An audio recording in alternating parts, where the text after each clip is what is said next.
Thank you. I want to start out tonight by introducing a visitor that we have that's come here from Illinois. And he is the current director of the marathon program and has taken care of it for many, many years. His name is John Sweeney, and his call is K9EL. And John, I've heard that you've arrived, so I'll thank you up front and say I'm really glad that you're here, and thanks so much for coming and being with us. And I hope that you approve of the things that get said here, and if you don't, you'll have a chance at the end of this presentation to throw mud balls at me if you wish. Well, thank you very much for the opportunity to listen in and answer any additional questions. Wow, you're a real person. My goodness gracious. Well, welcome aboard. Last time I talked to you, you were on a bike ride outside of your house. Yeah, I was on my bicycle today, so we had a beautiful weather day here. So not many more of those left. Plenty of time to stay inside and work on your DX marathon score. Oh, hey, hey, let's hear a hand for that, right? Okay. I want to start out the presentation by saying that I had an experience a few years ago with the DX marathon. I can't stand here where I'm. Will this do it? Ah, fantastic. I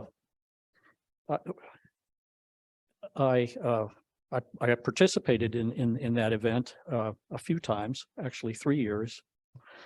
And it was a wonderful event. And I think that it's potentially something that we would like to bring here into the club and have a reasonable number of people participate in it and try it. It's a very interesting kind of event.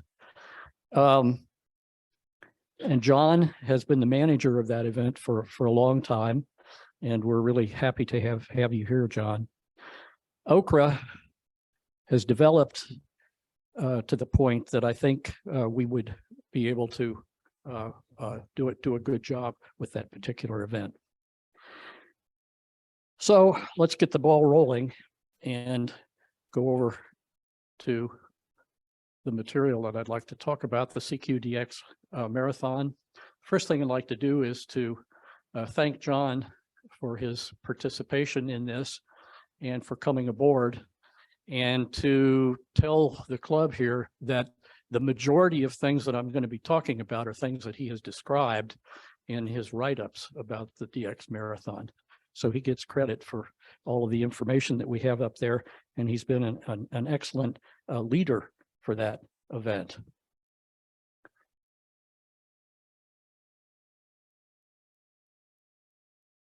Yeah, what does DX mean? You know, I've wondered about that for a long time. As recently as a couple of months ago, I was worried about what are we selling at this particular point about this program. And I don't know how you define DX, but I think this does a pretty good job. You know, the D equals distance and X is unknown. And that's about the best you can really do. Can I give the next one? Super. What is the DX marathon? What exactly is it? There's arguments about this. Some people think it's a contest, some people don't, but I think it genuinely is a contest. It's a CQ magazine sponsored DX contest. And it's an interesting one, and you won't come across any others that are available out there. And none of you have probably been involved in an event like this, except perhaps Pete on board here. But this is an event that lasts for a calendar year. Wow. You know, my XYL threw up her hands the first time I got into this and said, where will you be? Where will you live? Most importantly, where will you sleep?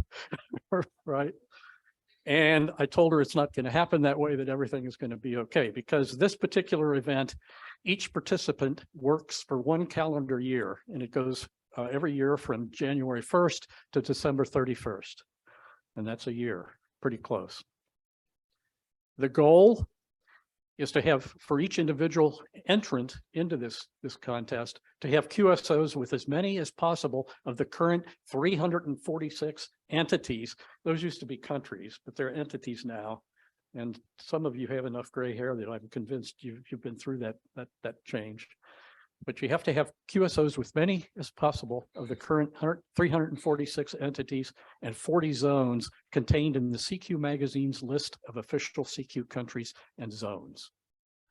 That's a lot of time to have those folks, isn't it? But if you think about a year, and I wonder how long it really took me to work DXCC the first time that I got through that, it was at least several years. I had to go through all the maturation, you know, of moving and being a novice and working 13 or 14 countries in that capacity, and then go into general and figuring out how 20 meter CW worked, you know, early in the morning, and the whole 9 yards. So I think it's an interesting approach to a contest. The score that you earn is the number of entities logged plus the number of zones logged. So it's a small number. Can I have the next one, please? There are 4 classes of stations in the format of the marathon. And there's a formula class, and there's an option 1 formula class. This is the first of those setups. In the DX marathon formula class option 1, you're allowed to run 5 watts. So your working of DX will all be done for the entire year with 5 watts. You can have a single tower. It can't be any higher than 65 feet. Gee, I think that's a real tower, actually. It's not a particularly small one. Wire antennas lacking significant gain may not be used, but the tower supported but the antenna is tower supported only at one point. So you can have an inverted V, or you could have a long wire, but it can only be supported by the tower at one end, and it can't exceed 130 feet in length. No arrays, no beams, not even any small ones. No beams are allowed, whether vertical or horizontal. Hey, Bill. Yeah. This is John. I'm sorry to interrupt, but Yagis and rotatable dipoles are allowed in the formula 5 watt option. Okay. I somehow or another, I didn't realize that. Yeah, they're not allowed in your option 2, but they are allowed in option 1. So if you're Good. Hey, that's the tri-band at 60 feet or whatever, but you are a QRP, you can use that tri-bander if you're at the 5 watt level. Sorry to interrupt, but I just wanted. No, you need to do that. You are the expert. This is derived from the description sheet of the marathon. My last participation in that event was about 11 years ago, actually. Okay, vertical antennas are allowed, but no higher than 65 feet. Am I okay there? And we can use spotting nets. Spotting nets are recommended for all these different classes. Formula class option 2, same as option 1, but with 100 watts. So we're going to run a little bit more power. Can I have the next slide?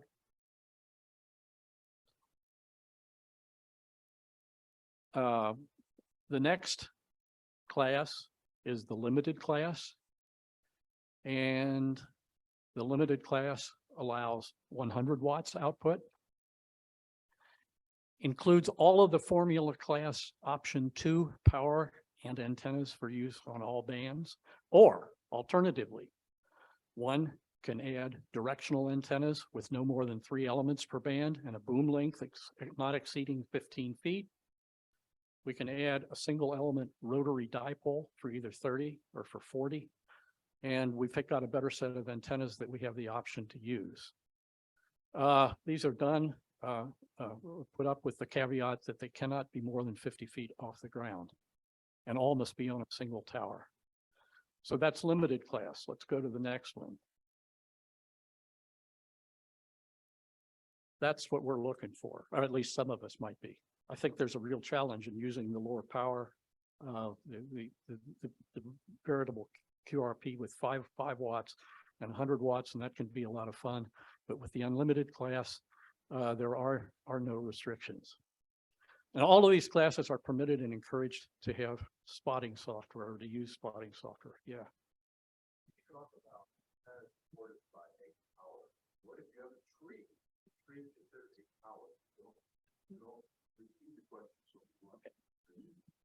The question was, what happens if you use a tree instead of a tower? Does that count as a tower? John, are you with me? Yeah, as long as you meet the height requirement, no problem. It's as long as you just have height restrictions. And people ask me, well, why do you have this silly height restriction? And in North America, it's not really much of an issue because most of our antennas are supported by, as you say, trees or towers. But in other parts of the world where most people do not live in single family homes, it's not unusual to have 10-story apartment blocks. And some of the fellows, especially in Eastern Europe, were putting up verticals and dipoles on top of 120-foot buildings and claiming they were in the wire category. And that's really what Formula Class is designed. Formula Class is designed for people who do not have towers, attic antennas, wire antennas, dipole strung from a tree, et cetera. And so it was built kind of a U.S. concentric mind. And then as the contest rolled on, and we found out that people were using dipoles 120 feet in the air on top of a building, we said, that's significant gain. And that's why we put in the height restrictions. The limited class is for the guys with the typical 40 or 50-foot tower and a tri-bander.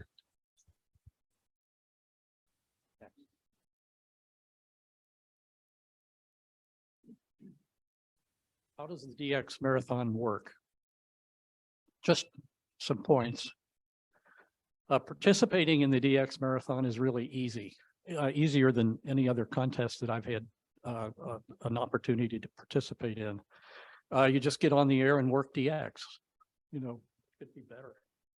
At the end of the year, using the official DX Marathon submission form, you summarize the countries and zones that you have worked and upload the form to the DX Marathon website.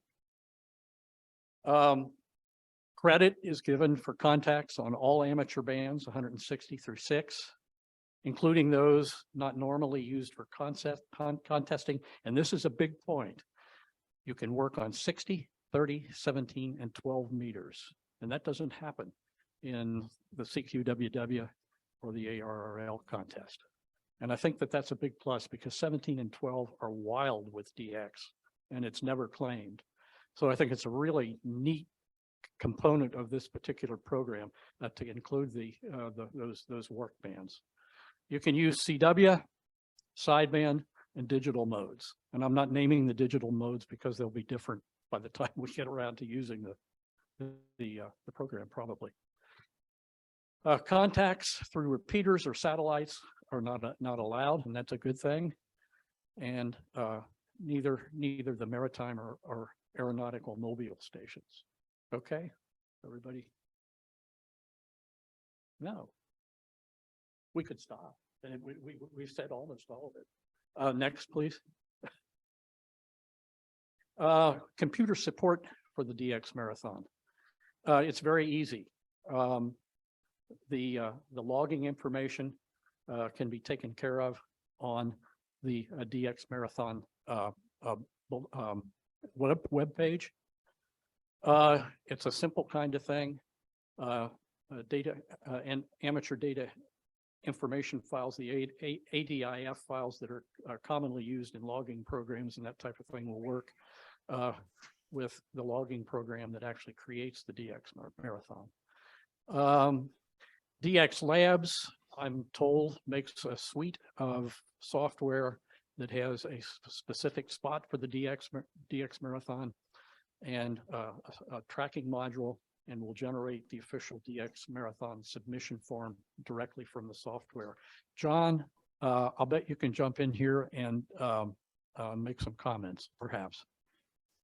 No, you're perfect. You're exactly correct. It's a Excel sheet, and people ask, well, why does the marathon use an Excel spreadsheet for submission, and why doesn't we use some of the standard contest formats? And unfortunately, the DX Marathon has some extra information required, like a description of antennas. If you're in the limited or formula classes, that is not supported, for example, in a normal ADIF file. So, but if you use computer logging, your logging program will create an ADIF file, and we have a simple software conversion tool that reads in all your QSO data from the ADIF file, asks you a bunch of questions, and then takes all of that information and creates the actual submission form, which you then just simply upload on the website. So it's actually quite easy to do.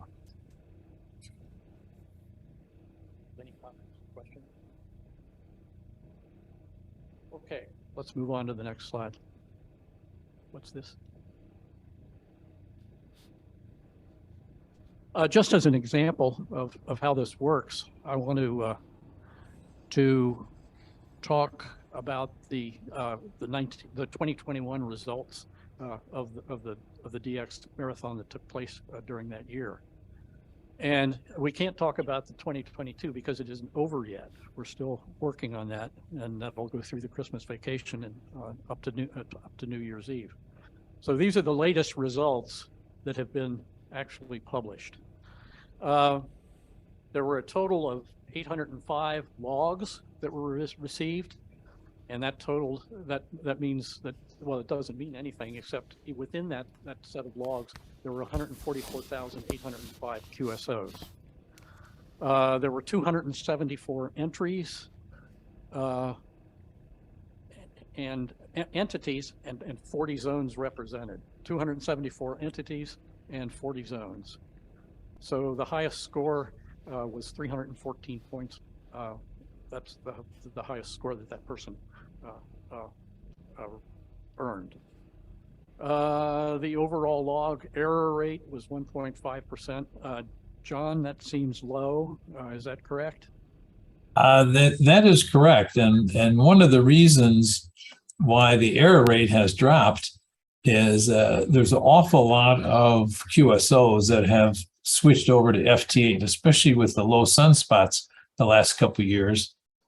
An awful lot, as you'll see down at the bottom there, almost 80% of the QSOs were FT8 in 2021. Well, the FT8 software assigns a country when it logs into the ADIF, and that uses a pretty accurate database. So most of the FT8 QSOs, the country information is generally pretty correct, but that's helped a lot. But the computer logging really helps if you have a good computer logging software. Checks the country. So yeah, it's been great, and I'm very, very proud of our participants to have such a low error rate, overall error rate. What logging software do you use? I use DX for Win myself.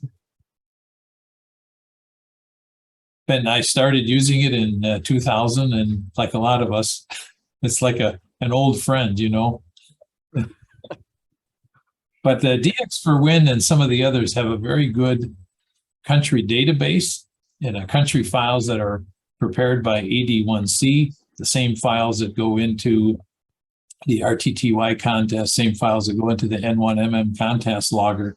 And these country files are very accurate. So if you log in a program like DX for Win, you're almost guaranteed to have the countries and the zones done correctly. Excellent. So 71% of the entries were in unlimited class. That's probably not unusual, not to be out of line. 9% were single band submissions. I can't remember. Oh, 27% were single mode submissions. And this is what is most interesting to me, the fact that 79% of the QSOs were in digital modes. And I think that's interesting. That tells a very interesting story. Yes. I think it's going to be very different this year. Oh, go ahead. No, there's just a lot more CW and SSB activity this year. So I think we'll see that number drop at the end of 2022. But for the weak signal conditions, you know, FT8 gets through. So people were using it. Anybody else? Well, I hope it goes down, but at any rate, you know, we can't be biased going into this. Next slide, please. A final note about rules, and then we'll get to some discussion. Participants may only use a single transmitter receiver site. No multiple sites, no multiple remotes, and no SDR receivers. Now, John, I've got to come back to you. Is it not true that probably 99% of the stuff coming off the shelf in the radio store is an SDR receiver? I'm just interested to see what you have to say about that. Well, when we say no SDR receivers, there are many SDR receivers that are online. Okay, so it's very easy to bring up a web browser, go to one of the SDR receiver sites and start listening. So for example, let's say you wanted to work in India on 80 meters. Well, you get a hold of your buddy in India and he dials up on his computer a SDR receiver, say in Cleveland, and you dial up an SDR receiver over in India. And of course, you'll be able to copy each other very well over the internet. Well, that's obviously not a good QSO. And so, but if you're using an SDR receiver in your shack, that's just fine. There's no remote SDR receivers. Okay, that takes care of that issue, I think. Okay. Let's see, we're on number 3. I can't read it. A single remote site is okay as long as it's the only site used in the DX. Oh, if it's the only site used in the DX marathon, I think that's easy to understand. Operating your own home station remotely is also okay as long as the only site used is as long as it's the only site that's used in the marathon. If you have more than one QTH, you submit a score on a different log for each. Okay, John, do you want to have any remarks about that? No, the very first line says it all. There's just a single transmitter receiver site. And by the way, this is the same rule in all the CQ contests. That's no different.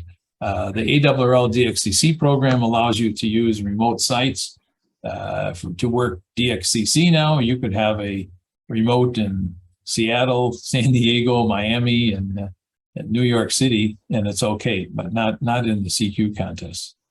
And I just wanted to take a second.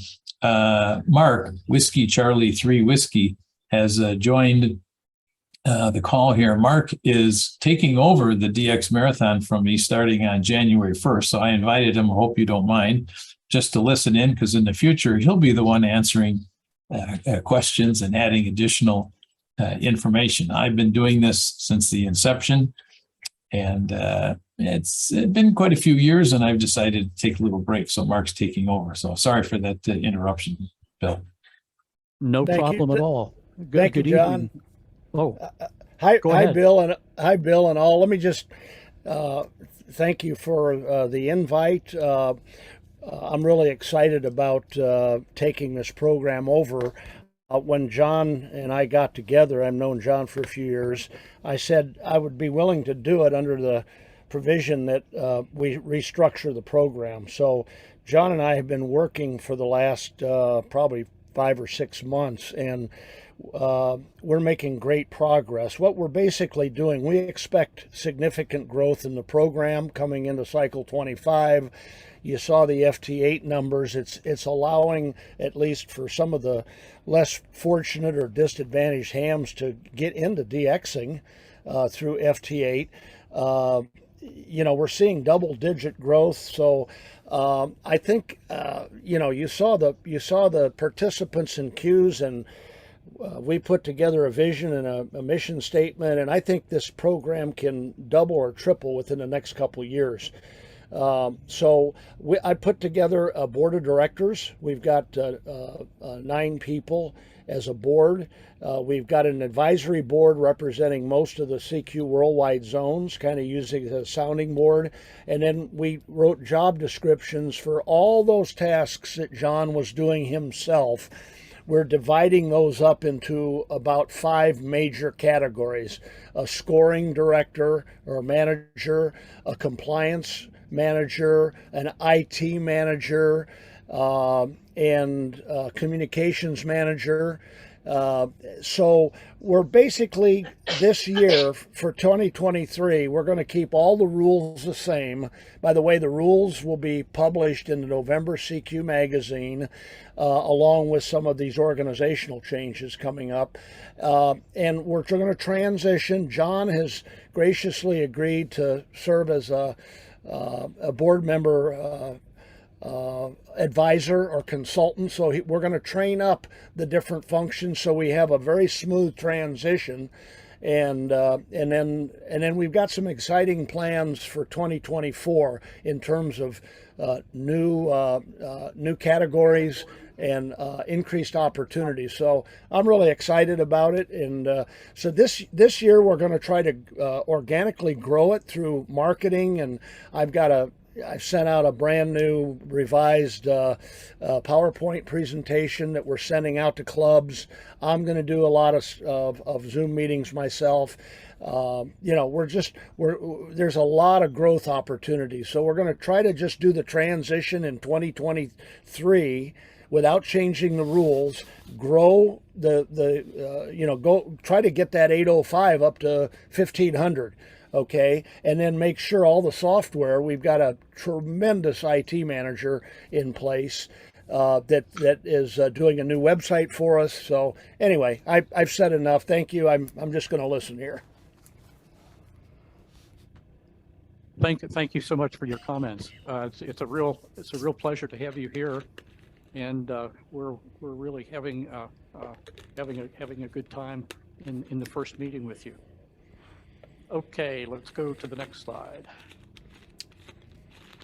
DX Marathon Awards. I really wanted to spend a lot of time in this section, but it would have taken a lot of time because on their webpage there are beautiful pictures of the awards that are given for the various classes of operator in this particular contest, and it's really gratifying to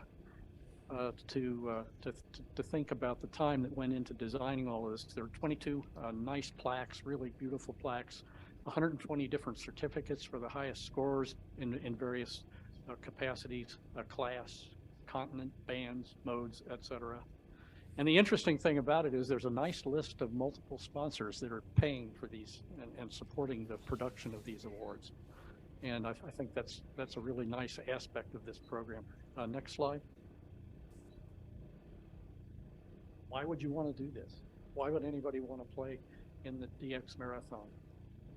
Well, participants have a full calendar year to search for periods of optimum propagation, first of all, and that's going to become more and more important as the cycle goes on.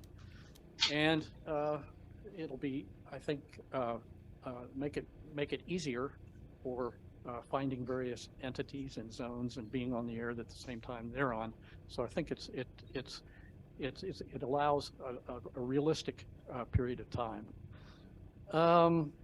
Each year, it challenges us. This particular contest challenges us to work for both DXCC and WAZ, and both of these are formidable awards, especially for newer hams.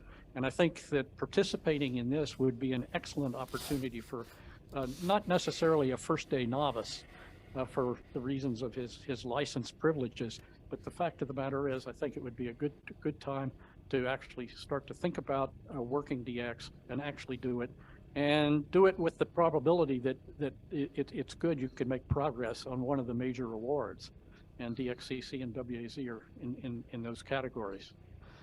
I think the best reason is because it's fun. Working DX, I think it can be a challenge, but it's a very rewarding kind of thing. It's what getting that radio license was all about for me in the beginning.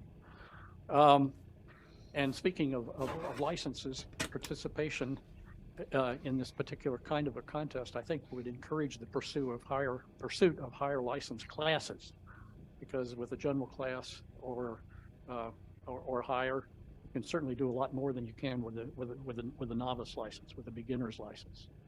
And I think that will eventually become obvious to people and be an important factor in what they do. You can compete against each other or just do better each year. You don't have to turn it into a person-to-person type of competition, but you can, in fact, just strive to do a better job each year. It provides an extra incentive to get on the air more frequently, and it's a good incentive, okay? And it gives people a reason when they get up in the morning to go to work and that sort of thing. Get on the air and let's see if we can work zone 26 or 23 or one of those. And I think that's a really good incentive for young and old meat operators. I think it's a great vehicle for club competitions, inter-club competitions or within club competitions. And they don't have to be mean and nasty. And, you know, if we want to put ourselves on the block as a competing institution, we can do that by bringing people together. So I hope that we can look for some good reasons to make the DX Marathon a good vehicle for club competitions. I think to close with this, operating in contests in general makes better all-around operators. And I believe that someplace out there in the myriad of statistics that follow the contests that we have, that we could probably show, you know, the more experience that somebody has in working in a contest environment, the better they become. Their skills are, I think, better defined. And I think those are things that we need to keep in mind. But at any rate, I think that's a starter list. Next slide, please.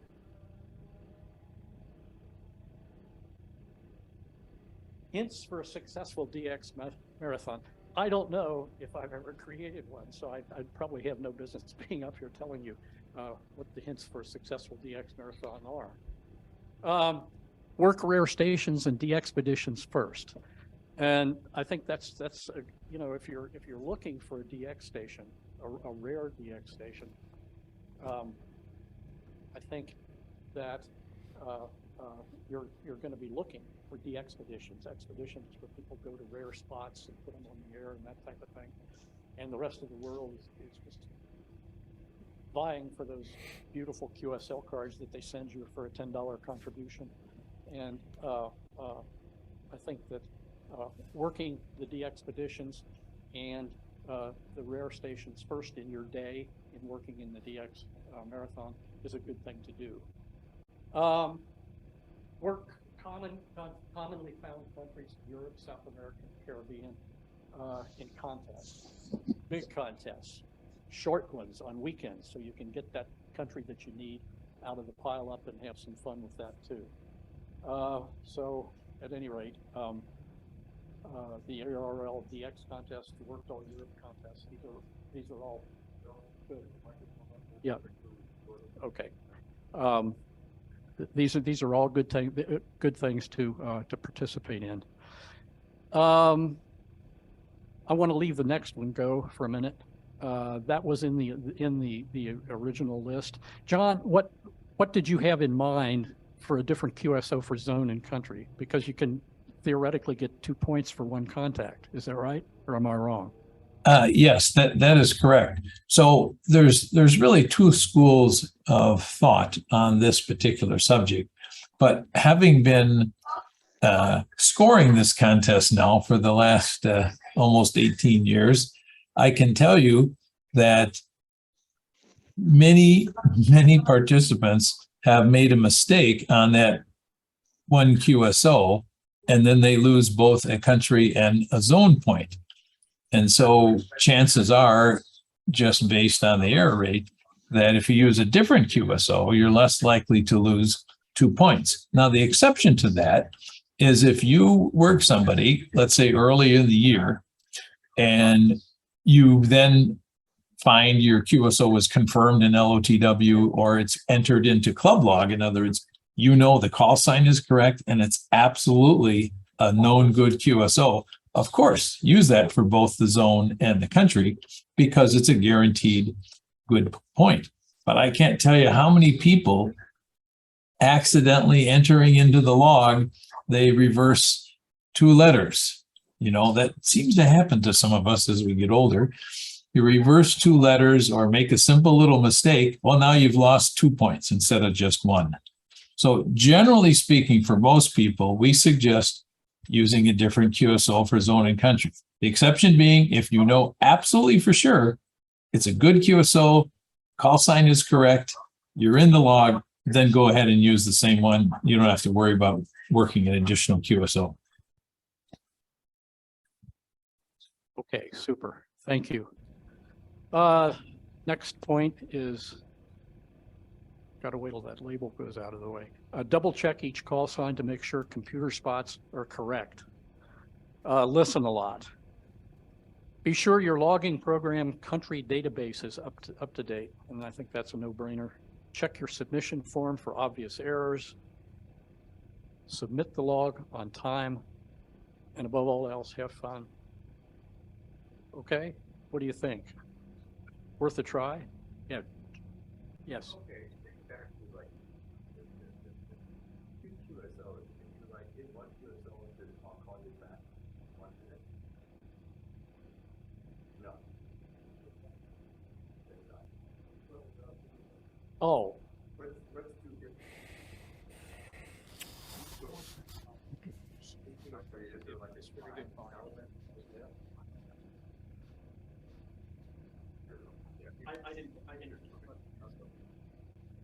Okay. I have a question on the two QSO rule. If you contact a station and one is a country, and then you say, I'll call you back, a minute later, does that count again?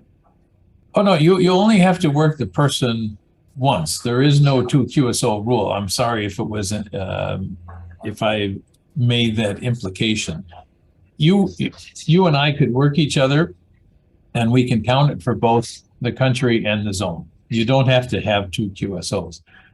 Our only suggestion was that if for some reason you didn't copy my call sign correctly, you put down K9ELE, for example, then you would lose both the country and the zone contacts in there. You would lose 2 points instead of just 1. But no, you could, if you work the first 40 stations you work on January 1st are each in 40 different zones, you get 80 points for those 40 QSOs. If assuming they're on different countries and different zones. And okay, let me try it. Let me try it too. Say you work somebody in France, okay? F5 FIN, you work Mike, okay? Well, you copy it as F5 FIM, okay? So you lose the country count. Well, tomorrow you work F6 ABC, work a different station. So it's not QS, what am I doing? Okay, getting the camera. It's not necessarily work 2 QSOs with 1 call sign, because then you could copy the call sign wrong twice, okay? Work 2 different stations. So, you know, both France QSOs are going to be in the same CQ zone. I think it's 14, okay? But work 2 different stations. That's the point. France is not, you know, usually a big problem. It's some of the rarer DX countries or countries like, you know, Korea and these kind of places where the call signs might be a little out of the ordinary. And if you make a mistake, then you lose 2 points. But like right, but I was just using that as an easy example because France is easy to work. But yes, you know, with Beauvais Island is coming on, okay, next year, which I think it is, copy the call sign correctly, because there won't be another station in Beauvais Island. Work them on a different band, maybe, not on the same band. Yep, absolutely. Yeah, because it doesn't matter what band you work people on. So Okay, questions, more questions. They're free now. So, let's use France as the example. If you work in France, the country France, you're done with it. Other than the zone. I'm getting the feeling that you work one country once and you're done. You can't work France 5 times for 5 different credits, correct? For 5 different what, sorry? Whatever. You work the whole country in the zone and you're done with that. Yeah, I'm not hearing the question, sorry. Okay, so the question was, if you work a specific country, we're using France again as an example, you work it once, you get your country count. Okay, if that's the only station you've worked, I think in CQ 14, in zone 14, you get your zone count. If you work another station in France, congratulations, but it doesn't count for anything. So if you go back to Bill's slide where there was 346 entities or whatever it is, each one counts once.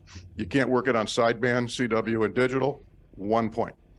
Right. That is correct. That's the way the current rules are. Now, in the future, we're looking at multi-mode things where you could have work each country, 3 times or multiple bands. But right now, that is the current rules.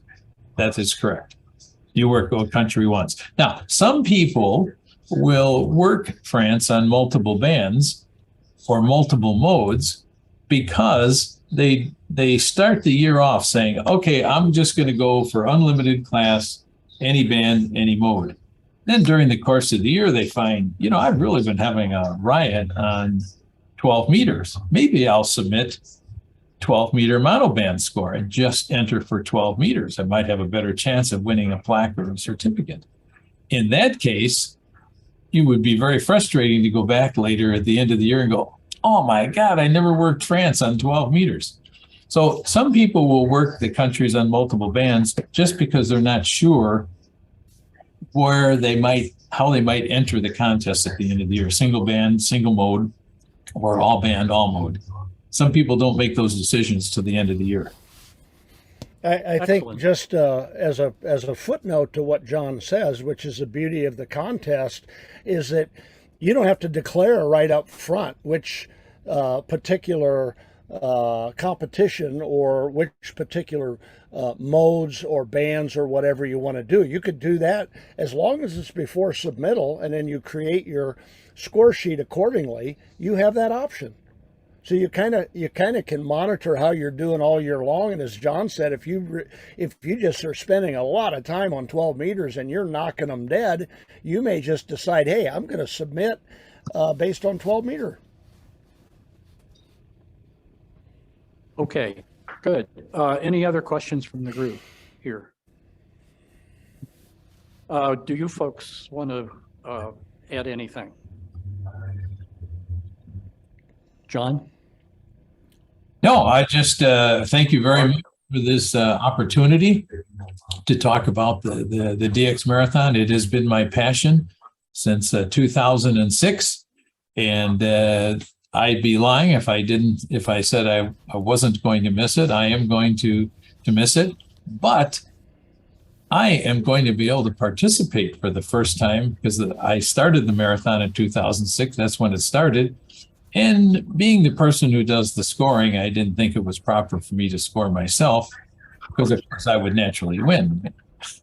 So no, I'm actually I'm looking forward to participating in the DX Marathon.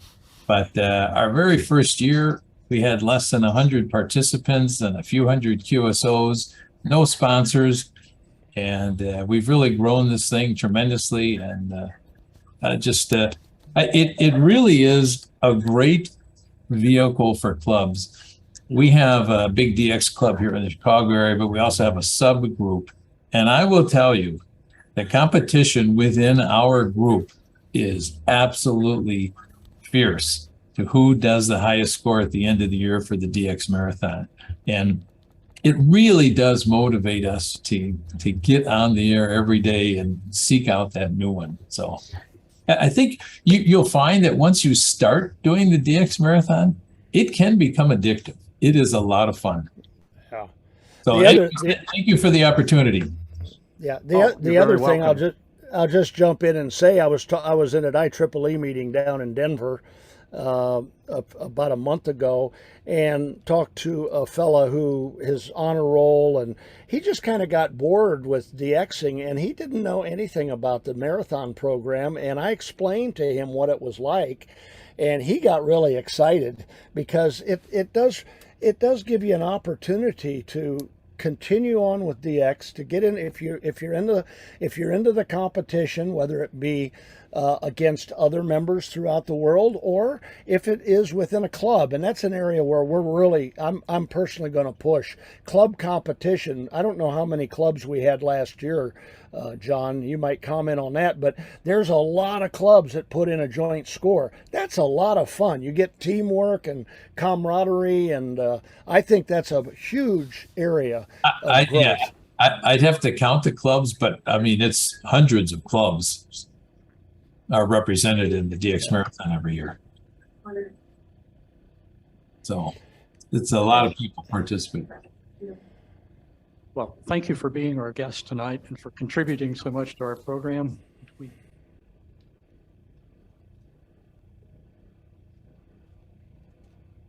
Thank you, guys.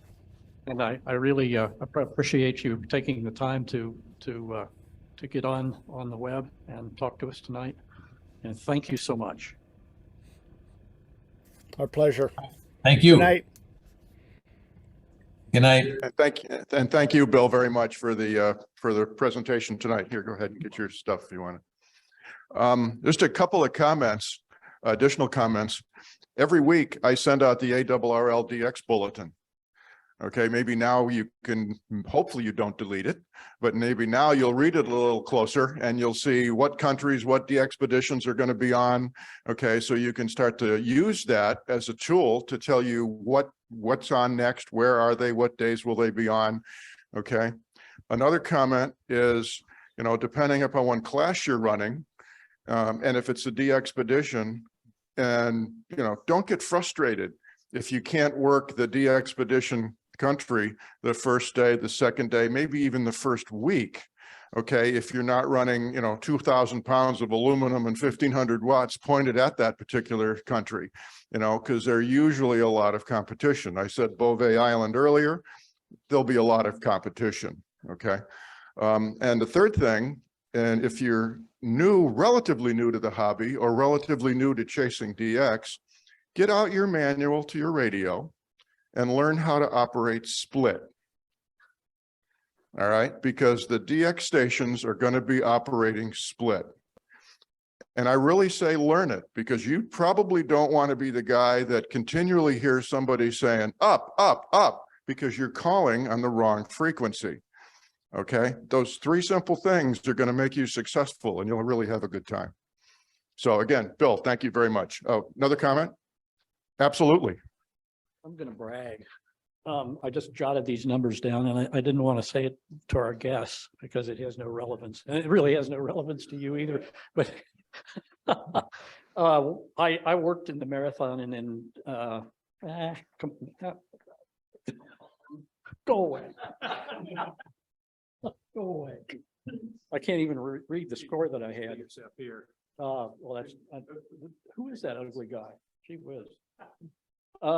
In 2008, I was in the marathon and I worked 264 countries and 40 zones. In 2009, I worked 264 and 40 again. That's 2 years in a row, and I was really happy with that. In 2010, I worked 270 countries, 40 zones, with a total of 310, and that made me very happy. I'm just a country boy. And that's very possible because the conditions are getting better. Okay, very good. Any closing questions on that before